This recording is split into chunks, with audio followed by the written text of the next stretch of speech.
It's time to tee it up with Ruth Chris and the Sizzling Shop. You know, celebrating local golfers. That's what we'd like to do in this show. And if you know anyone that has a hole-in-one, if you got a hole-in-one, hey, make sure you let us know. You can email us. You can send me a tweet with the information. It's really easy to do. Right now, the Sizzling Shot is by the name. His name is Glenn Weissert from Hillcrest Country Club. Hole number 9, Gene. Way to go, Glenn. 114 yards. Pitching wedge. It's uphill a little bit. I like Hillcrest Country Club. Good place out there. I'm going to play out there sometime this year. I'm going to try to get out there. But Glenn Weissert on hole number 9, 114 yards, pitching wedge. Congratulations to Glenn. I don't know how many hole-in-ones this guy has, but he has one more than me at least because I have 0. I'm waiting for my first. High five for Glenn Weissert and a high five for Ruth Chris Steakhouse at 6 PPG Place, downtown, home of the sizzling steak. All right, we're going to go back out to the phone lines here, Gino, and we're going to be talking about we have a guy who wants Le'Veon Bell. Let's go out to John, who wants to talk about the Penguins a little bit. We did get a couple tweets about the Penguins. What's up, John? Well, I'd like to make a couple comments about the Penguins and one comment about the Pirates. Take all the time you need. I like the signing of Jack Johnson. I think he's a pretty good defenseman, a lot better upgrade than what we have with Matt Hunwick. I really didn't care for Connor Sherry. He was fast, but he got benched quite a bit and didn't play real well this past year. Played well 2 years ago, but one comment about the Pirates: maybe they can try drafting some kids from Arkansas or Oregon State. There's a good barn burner going on. Yeah. Main thing on TV today, so I'll hang up and. Hey, thanks a lot. I appreciate the call, John. Yeah, I like the trade by the Penguins. I mean, we talked about this in the first half of the show. I know Max Kronberg tweeted us. He said, how much do you like the signing of Jack Johnson? How do you feel about Connor Sherry being traded? I like all the moves. I know you don't like Connor Sherry traded, and he wanted to know about Sprong or someone else take his place. I think Sprong's going to be up there on the first line, or at least get a shot on the first line, right? You'll see Sprong get a full shot, unlike before.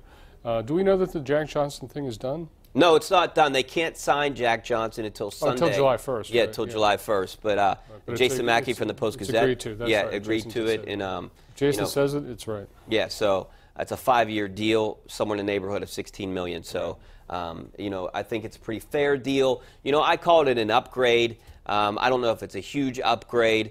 Maybe it's a huge upgrade with getting a guy like this in the room again, and getting rid of a Matt Hunwick type. If he could be the Jack Johnson of a couple years ago, then it's a pretty good upgrade and maybe a fresh start. Kind of like what we talked about Jose Bautista. It happens with certain players. Yeah. I don't know exactly what he brings. I think we have to wait and see. Yeah, I think we'll have to wait and see too.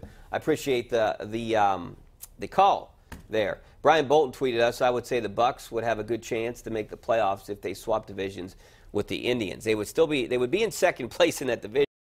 That's not a great division, but I still think that they would only be better than 5 teams in the American League. And so if you're talking about they're not going to win the division against Cleveland, and they're not going to make the wild card in the American League because all the other teams have like 50 wins right now.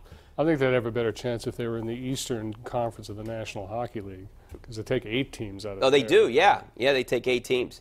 How do you feel about, we're switching subjects here a little bit, but how do you feel about, revamping the divisions and the whole outline and the layout? The playoff format? Not even the playoff format. For baseball, I'm talking about realigning baseball. Would you do that? I don't know. I like the baseball schedule the way it is. I mean, I was never really a fan of interleague play, but I like it that within your division you play everybody 17, 18, 19 times. I think that's a good thing.